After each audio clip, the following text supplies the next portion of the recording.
So Louis Theroux was a bit of a Theroux, but go on. Yeah, Louis. Is it Theroux? Theroux. They say his name a lot. It's Theroux. Louis Theroux. Louis Theroux. Well, don't judge me. Fair enough. But Louis Theroux he's obviously said it again. He's a It's Theroux. Oh right. just humours and say Theroux. Theroux because that's what his name Louis is. Theroux. I'm gonna call you Monte. Ryan Right, Milbarn. Yeah, exactly. It's not nice, is it? Try and do one for mine. Donk. Mendonça. Yeah. Yeah. That's how it's originally. That's how it should be. Yeah, but right. let's review a film. He's a bit of a celebrity documentarian now, isn't he? Massively. In reality, because Yes. a lot of his stuff is he's become a meme himself, isn't he? Because there's like Twitter and Facebook accounts where it's Louis Theroux out of context. Yeah, I mean, you saw the audience that was there when we saw it was full of very young people who, probably wouldn't go and see a documentary, but because it's Louis Theroux, they have. And they admitted this in the live Q&A, which was straight after that. After Alex Gibney's Going Clear film, this was already in production, that they had to go with a different slant for My Scientology Movie, and instead of being sort of a factual account like Going Clear was, in My Scientology Movie he tries to make it a bit more personal, and because naturally they're not going to be open about Scientology, the church itself, so he had to do something else. And what he's done is he's gone to Marty Rathbun, who is one of the most senior officers in Scientology, and with his help they have reconstructed certain trials, certain tests and certain events, including David Miscavige, that happened in Scientology's past and still happen now, and sort of just reenacted them with actors and sort of in scenarios to show people what just goes on. And I think that does give it the slant that it needs, because Going Clear was something, wasn't it? We all felt like we were probably going to get like lynched or like have to sign 40 NDA forms. It was quite an exhilarating experience, wasn't it? Seeing it at the cinema and sort of thinking like, what's going to greet us on the other side of that door?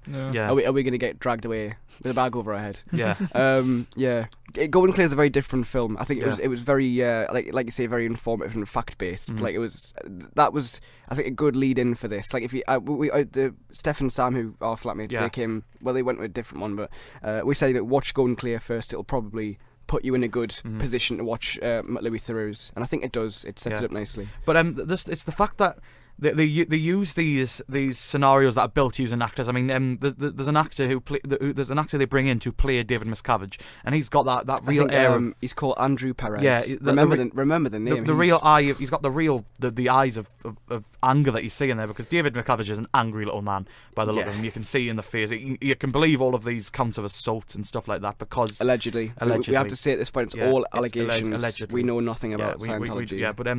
But the fact that all these alleged claims, you can see why, because I think the fact that it allows you to open up to these experiences that you see by these actors who are playing them out, it adds a different edge to what Going Clear was, because you can't beat a factual account like Going Clear when it comes to the Scientology movies. It was very comprehensive. Yeah, it was very comprehensive from start to finish. It had everything, but by getting actors to replay some of the incidents that these members that they talk to have experienced, it brings a whole new light to it. And I think the most damning thing about this film is the fact that the Scientology's response to everything that happens in this film, because every single opportunity they have to shut down the film that they try to do, it just happens like that, because that is the most damning thing, because they're constantly trying to sort of shame. And it comes out in the end that they're actually making a documentary about Louis Theroux, which hasn't surfaced yet, as they said. But I'd be interested to see it. Yeah. I think it'll come out as like some kind of propaganda. It's a very light-hearted film. Yeah, it's got a lot of humour to it. It's got that typical Louis Theroux thing where you always see him sort of just leaving the gaps to let the comedy and sometimes the extreme, like the most poignant parts of his documentary style come out when he leaves the gaps there, which I know we definitely made a point of knowing that. And then there's the fact that you see him act so just in awe of just how stupid some of this stuff is, and just the fact that and one of the most damning moments as well is the fact that they've tried to block off a road which is a public road, saying they own the entire stretch of land. And it's so damning, and the poor cameraman who's saying, "Oh no, I've just been hired on a job. I'm a freelance," and he turns up in multiple things, and then Louis Theroux was just like, "Have you finished your other documentary?" And it's like the whole thing is just a damning account of Scientology, really, in an entirely different way from Going Clear. Yeah, it's just, the response of the church is absolutely it's crucifying in terms, because their response is just so over the top and so protective. It just brings a new back into the claims and to all the ludicrous stuff behind Scientology itself. It's an experience. Church crucifying, very funny. Right, my I agree. My thing is, it's a very entertaining film. Like Louis Theroux, all of his documentaries, even some of the more hard hitting ones are entertaining and well worth your time. They're never a slog. I mean, the Jimmy Savile one was a proper slog. That's the anomaly. That's the exception. And I think my problem with it is that I think he's a bit sloppy. I think, and I know what you mean about his style is effective because it's a means of humiliating them as such. Like it's making them look silly and making everything they do look stupid. And because Theroux's got that kind of comedic touch, that's what he does. He gets that out of that's his story, to humiliate them rather than to expose them like Going Clear does. I like it because it visualizes the stories that you hear about in Going Clear. I always kind of wondered what it would look like, the whole. It never really showed you in Going Clear, but this, you do get a better picture of it. And I think Andrew Perez, who plays Dave Miscavige, is he's incredible. The way Marty Rathbun was there, and he confirmed the way he inhabits Dave Miscavige is remarkable. The problem with it is, I think the same can be said for the Jimmy Savile thing. He doesn't interrogate properly. I think he's too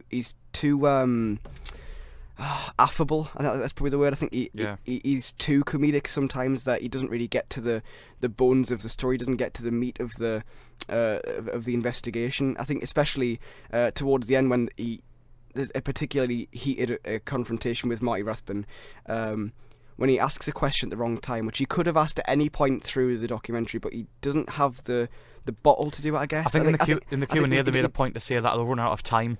I know, and that's his fault. I know that is his fault, because he should have asked it a lot sooner. He asked it at a completely wrong time, and I think the whole film collapses because of sloppy journalism. I think Scientology is a topic that needs to I get what he's doing, but I think to really make a point of it, you need somebody who's going to actually interrogate properly. I think he's too affable and too standoffish to really get anything out of it. I think it's entertaining. I think it's very funny. I think the things that he does, the gimmick of staging things is interesting. It is very interesting. I like that it. There are two sides to the coin, of course, because Marty Rathbun seems to be a bit of a closed, complicated individual. He's got a lot of sides to the coin, and the fact that in the Q&A they confirmed that there is the supposed allegations that there's been a breakdown in the communication, and that Rathbun apparently maybe wants to get back into the Scientology fold, and maybe he's been doing all this to curry favour with David Miscavige again. Yeah, but I think if you've got Marty Rathbun with you there, if you've got somebody who, for a lot of his life, was one of the key figures in Scientology, doing some despicable things to people, without getting into detail and pile onto Scientology even more, but some of the things they do are remarkably awful. They didn't really get inside his mind enough, and I think that is Theroux's problem. He doesn't ask any big questions, and it's even edited. It's even kept in the film where Marty's saying, you're not asking any good questions, and it's just curious that's left in. I think a lot of people are going to miss that. I think a lot of people are going to go in and come out going, it was funny, it was good, but I think as a documentary, and especially as a cinematic documentary in a cinema, there's something missing, and I think I hate to say it, but I think it is his fault. I think there's just not enough quality journalism there. Yeah, it's entertainment over proper substantial journalism. There was a lot of unanswered questions there, but I think for what it was, I think I love the fact that they tried to, because he had to have another slant on it, because Going Clear sort of covered the entire factual base, and the fact that he has gone for this different edge to it and this different angle to come in from makes it very interesting to me to watch. And it is a good watch, but as a documentary, as you say, it's not amazing. But for what Louis Theroux does, I think it's a I think it's a solid enough. It's a good companion to Going Clear, which I'd thoroughly recommend searching out. But I think on its own, I think if you have no prior knowledge to Scientology, it doesn't really inform you greatly. It just kind of piles onto them a little bit more. So you would say like a double bill? Probably. I'd say definitely a double bill. Going Clear and then this. Going Clear has to come first. You have to watch that to really understand what it feels like, and then my Scientology movie does a kind of a good job of just furthering it. But it feels like a missed opportunity, especially from Louis Theroux. It feels like a missed opportunity. I'm looking forward to see what he does next, though, because his TV stuff is really good. Because it'll always be something good, won't it? Yeah. You know what you expect from him now. Exactly.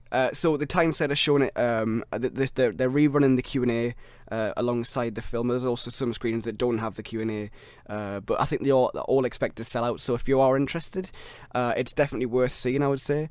Then get across the Tyneside and book. It's very recommended to book, because everybody wants to see it.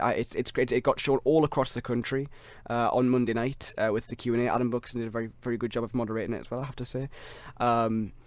And I think it's something that needs to be seen. It's an absolute but watch. But yeah. it could have been better, which is a shame.